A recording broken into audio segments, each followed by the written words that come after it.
Okay, here I sit on the front porch of the log cabin, and I've been waiting on a really cool, crisp morning so that I could take some time and fire up the fireplace and do a little cooking for you.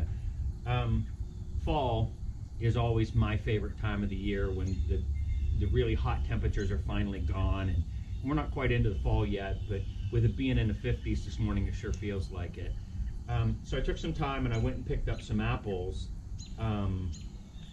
Because I would like to do apple dumplings in the fireplace for you today. So that's what I'm going to do. But I want to take a second and talk about the apple for a second.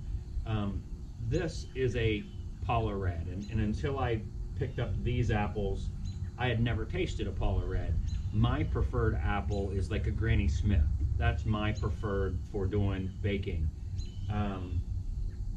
But Granny Smiths don't come ripe until middle to end of October, so they're out of the question for this. So I picked up the Paula Reds, and after cutting one and tasting it, they're going to be perfect. I mean, it is a really tart apple, so after it starts to cook, it's really going to make great apple dumplings. Before I go in there, I want to make it clear, I'm not a cook. Like, I'm going to rough this. Matter of fact, I've never made pie crust before, but it's a pretty simple concept, and I can do it. I mean, we're gonna go do it together, but it won't be that bad. Just don't criticize me too bad if it's not the way you do it. I'm gonna rough it just with the most simplest ingredients, and hopefully it'll help someone who's never done it before. Go ahead and step it out and go do it yourself too. Anyway, so let's take the apples in and get busy.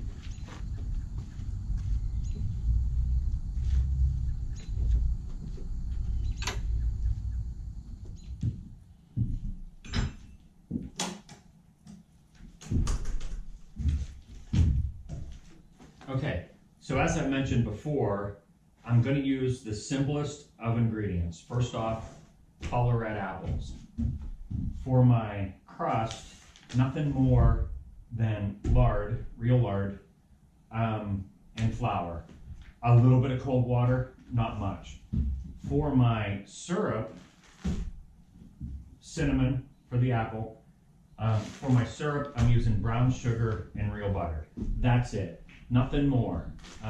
That is the simplest ingredients. That's all you really need. And then for cooking, I'm going to cook in the fireplace in a Dutch oven.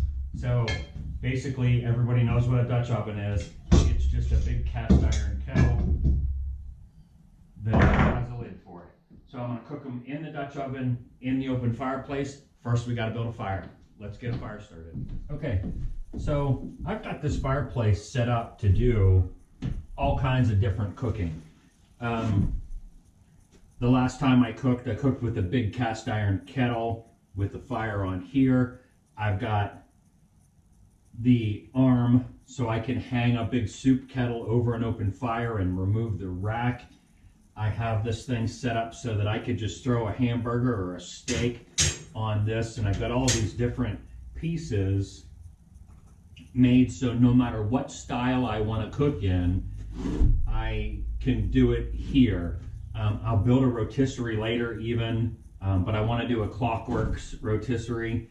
Having problems finding Clockworks. Anyway, to move on to the apple dumplings. The apple dumplings I want to do with a very simple fire just on the stone floor. So all of this stuff needs to come out of here. So I've got this whole thing where everything can be removed quickly. So just the pieces just start coming apart and I can remove all of this stuff. So that's what I'll do real quick so that we can get it back to the simplest form, which is just a standard open fireplace. This is a pretty neat rack. A blacksmith at the Great Lakes Medieval Festival builds these, and I just bought this. He builds these to put in the yards. So you drive these pieces in the yard, and then you put all these other pieces on here to make yourself a rack. So I altered it a little bit to fit inside my fireplace. This is where it will always be. but it's pretty simple. You know, I could just pull this whole thing out of here all at one time. And that whole rack is now gone.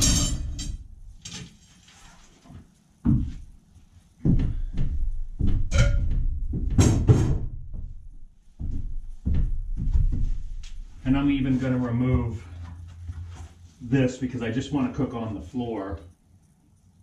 Now, as I showed in my last video, I like to keep all my charcoal stuff because I can get a fire burning really easy with that charcoal. So I'm going to keep it so that when I start my fire, I'll start out with that charcoal.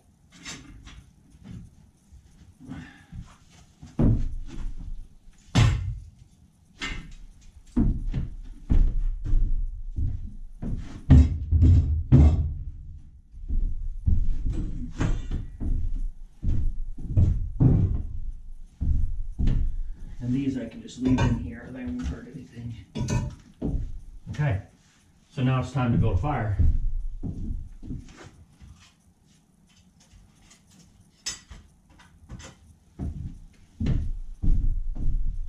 Always make sure that you open your damper.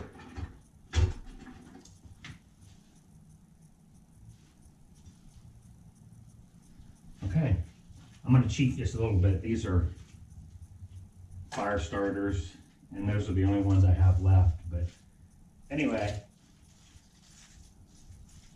all of this charcoal stuff here will light up really good. So I'm just brushing away the ash that won't burn.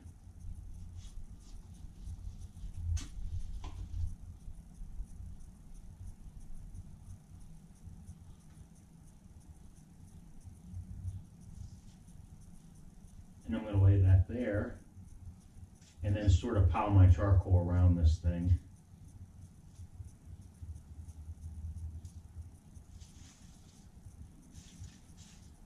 And I'll have a nice fire burning before you know it. Anyway, let's see.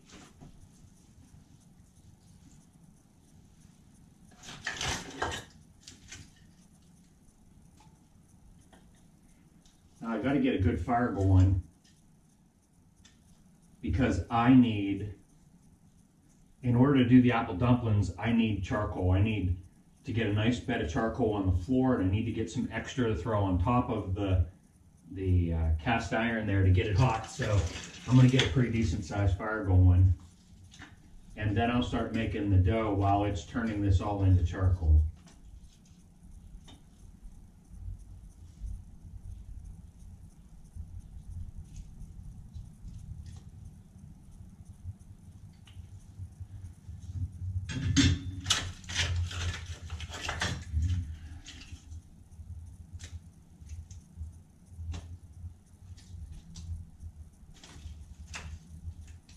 I see smoke.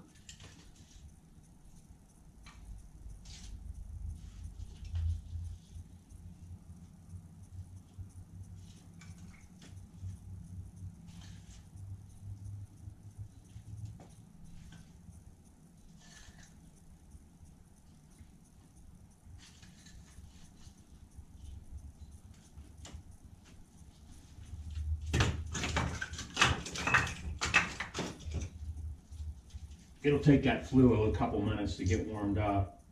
You can see the smoke's going kind of slow right now. This is a really big fireplace, but that flue is really big too. So as soon as it starts to warm up, this thing should draft really well.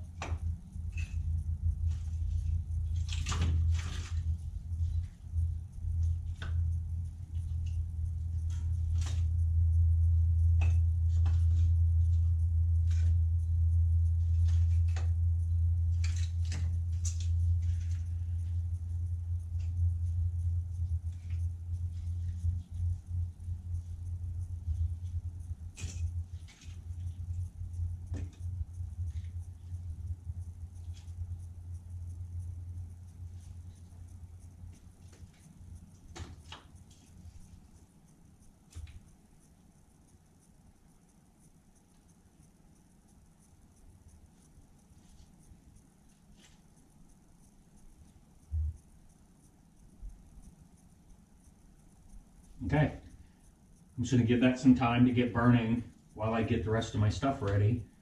And then we'll get ready and we'll make some dough and we'll get some dumplings made.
Okay, it's going pretty good. Just going to take a little bit more time to get some ashes built up. If I open this up a little bit, it should start to burn a little hotter. There. That should help some air get in there.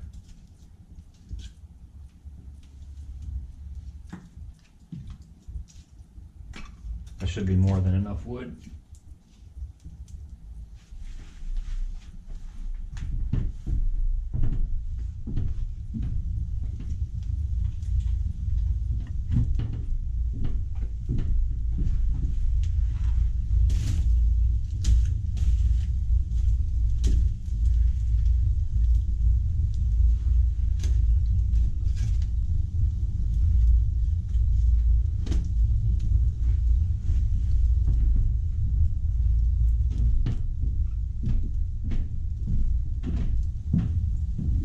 Okay, I've got a nice fire burning. I'm going to go ahead and switch back to making the dough while we continue to let that burn down. Here we go. Steak and pie crust 101 for the first time. I've seen Mom do it. It's nothing. Anyway, she doesn't even measure stuff. She just throws it all in there and pie crust it is. Anyway, flour, lard, salt, ice cold water. The object here is to get the lard, and I don't have a spoon. Hopefully it comes out of there. There we go.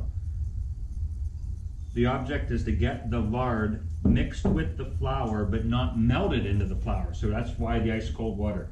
Just keep everything cold. We just want to get that lard kind of cut into everything, and I'm going to make a mess. But that's kind of normal for me.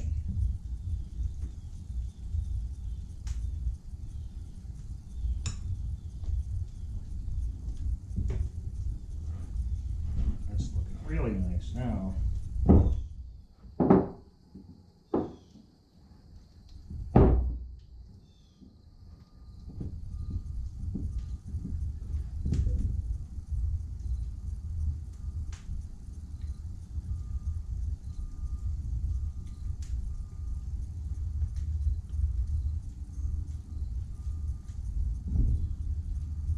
Looks like pie crust dough to me. I'm going to cover it, throw it in the fridge, clean up my mess, and then start cutting the apples. Let me see. I think I'm not going to get real big ones either. I was going to do the big ones, but I think I'm just going to do a medium size. Those are good. I was going to do those giant ones, but I'm here alone and I hate to waste it anyway. I'll grab a knife.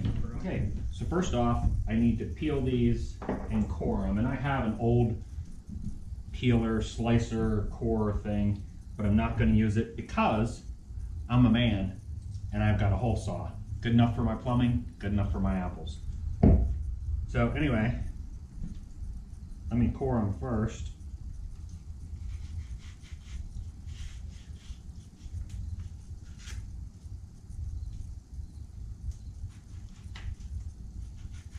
See there?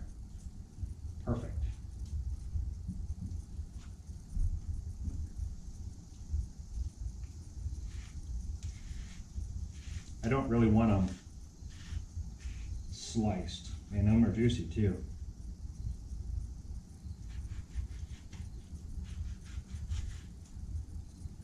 Fire's looking really nice. I got a nice bed of embers back there. Looks like I'm right on schedule. That's the problem with cooking like this, is that, sorry, I didn't know if I was recording, I was looking. Anyway, that's the problem with cooking like this, is that everything has to be on time. I mean, if I'm too slow, that fire is going to go out. If I'm too quick, the fire is going to be too hot. So, you know, and temperature wise, I'm blowing up my phone. Temperature wise, you know, things don't cook exactly like they do in your modern ovens. It might be a little browner than you like, or it might not be, or it might even be burnt a little bit. You know, I think if you're hungry enough, it doesn't really matter. Things don't have to be perfect to be good. When I do pizza in the backyard, I actually prefer the crust be burnt a little bit. When people don't like it, I do. I'm just going to switch boards. This one's dry. I'm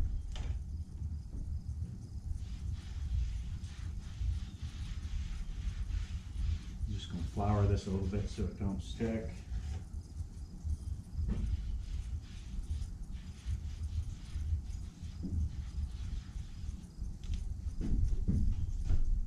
Go get my crust and get busy. Okay, I think I'm just going to break it into 4 pieces and roll them individually.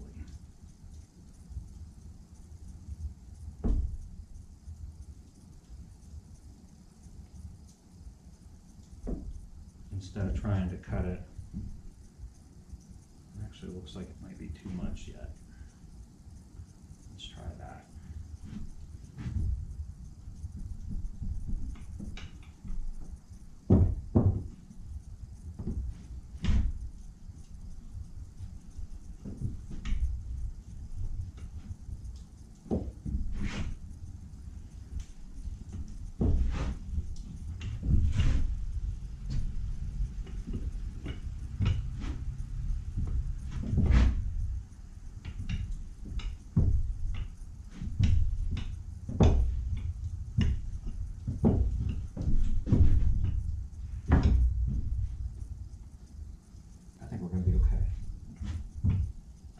A little bit more next time.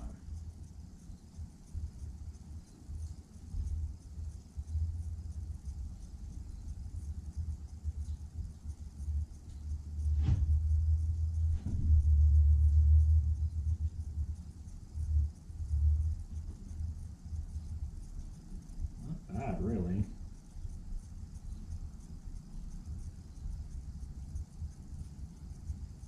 Enough. I'm happy with it. Let me bring this over here. Go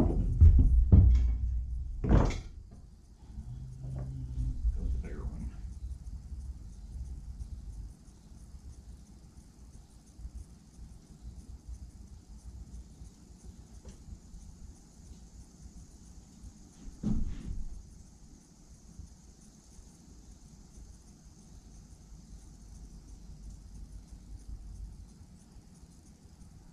Poke a hole in the top because I like to dump the syrup down in the middle.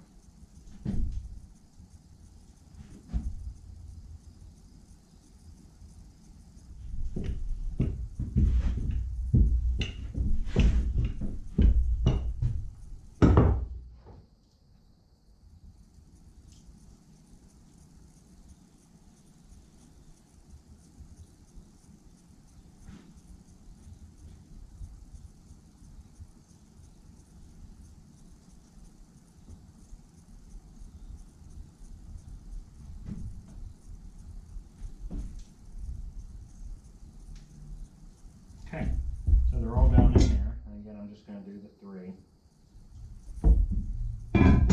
Put the lid on it. Now the object of this is to get this on that fire and get this to heat up like an oven. A little bit of heat underneath, a little bit of heat on top, and get it just to bake these, not cook it from the bottom. And many of you have already used Dutch ovens, so you know what I'm talking about. So,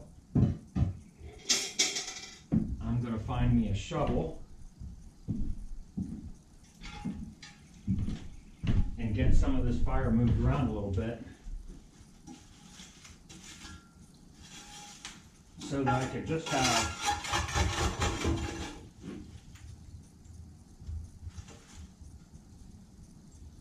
a nice ember bed here. I'm going to sit this here, and I'm going to keep that fire back a little bit. I don't want it. I want it kind of all around it. I don't want it to be really intense underneath, but then I want to put some fire on top of it as well.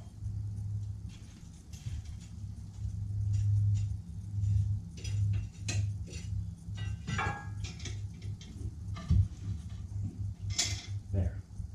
Now I'll just keep that fire burning like that for a while. My guess is a half an hour, 45 minutes, while I start making my syrup.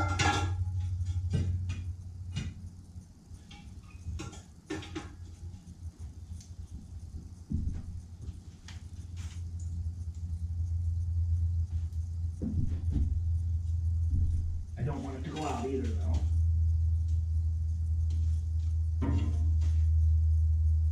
Should be good.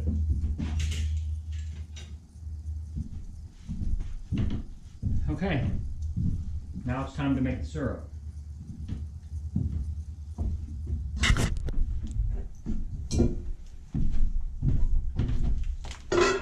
Okay, for my syrup, we're going to keep it really simple. I'm just using butter, brown sugar. By the way, this is why pastries make you fat.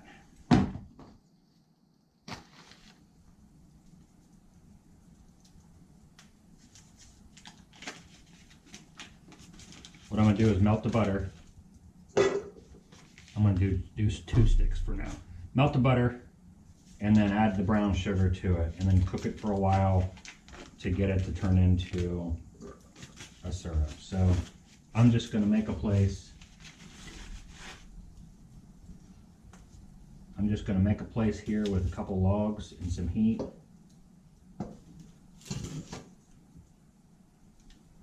To heat that up.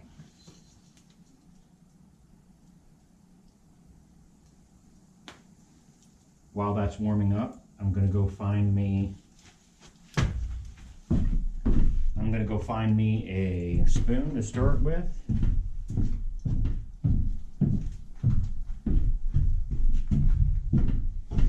Of course, I have to use a Johnny Appleseed plate.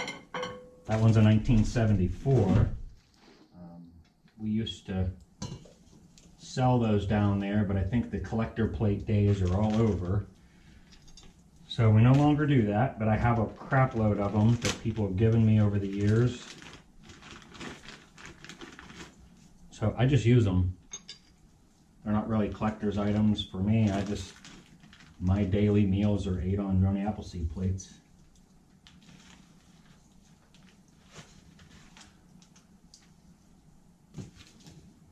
How much of this to use? Just whatever you need. I'm probably going to use the whole bag at least, and maybe a little bit more. Okay, I'm going to try to move around some wood to get it to burn a little bit better. Got this old set of grabbers that one of my customers just gave me. I just need to try to get the fire temperature up a little bit. Unfortunately, it's been raining the last couple days and I didn't have a lot of wood inside.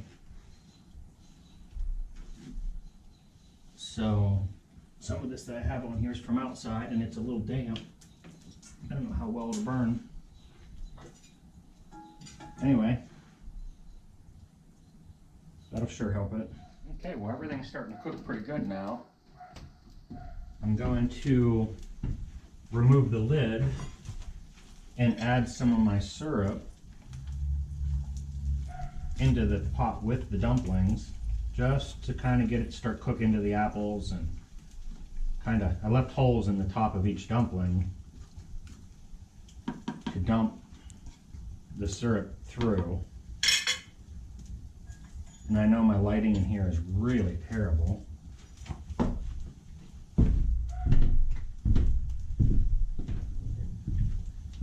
But we're just going to deal with it the best we can.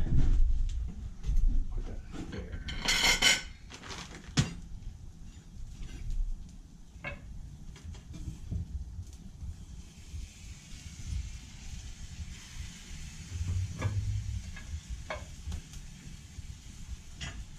They're starting to sizzle a little bit, but I don't want that crust to dry out too much, so we're just going to add a little sugar.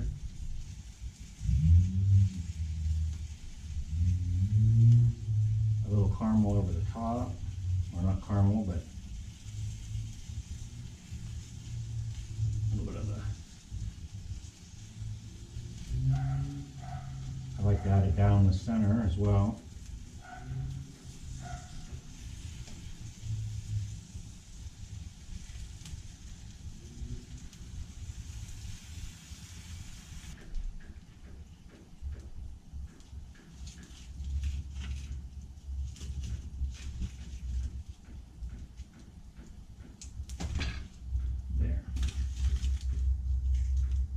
Started with that.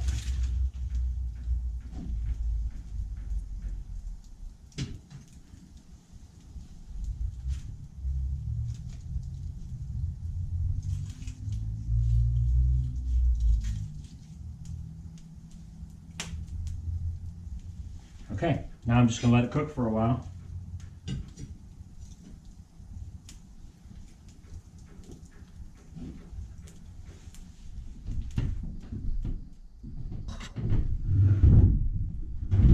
Okay, well, I have to admit, it didn't quite turn out the way I wanted it, but still very edible, and it looks delicious.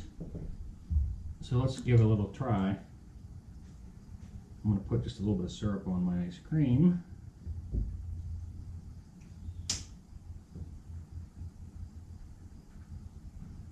A hot apple dumpling with vanilla ice cream. It just doesn't get much better than that myself. It's my favorite dessert, apple pie or apple dumplings.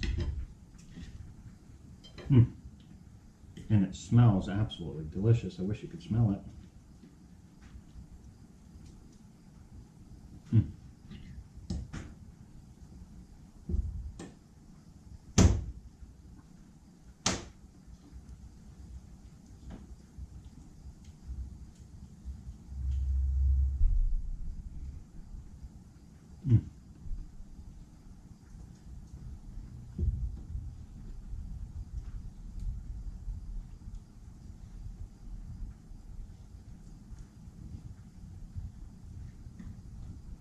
Now that's good.